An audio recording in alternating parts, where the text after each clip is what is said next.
সম্মানিত দিনী বোন, আপনাকেই বলছি, শোনেন, আপনি যদি 4টা কাজ করতে পারেন, আপনার জান্নাতের সব দরজা খোলা। যান, যেটা দিয়ে ইচ্ছা যান। দেখেন, এক, সল্লত খামসাহা, 5 ওয়াক্ত সলাত আদায় করলো। আপনি যদি 5 ওয়াক্ত নামাজ পড়েন, 1। 2, সমাজ সাহারাহা, রামাজান মাসের সিয়াম পালন করলো। আপনি যদি রমজান মাসের রোজা থাকেন। 3, আতাত বালাহা, স্বামীকে মেনে চলেন, স্বামীকে মেনে চললো। 4, আহসানাত ফারজাহা, জেনায় লিপ্ত হলো না, অশ্লীল কাজ করলো না। এই 4টা কাজ যদি আপনি করতে পারেন, তাহলে জান্নাতের সব দরজা খোলা। এ কথা মুহাম্মদ সাল্লাল্লাহু আলাইহি ওয়াসাল্লাম বলেন, আমি বলিনি, আমি অনুবাদক। তিনি বলেছেন, মহিলারা যদি 4টা কাজ করতে পারে, জান্নাতের সব দরজা খোলা। যান, যেটা দিয়ে যাবেন যান।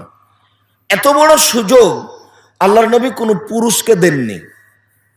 কোনো পুরুষ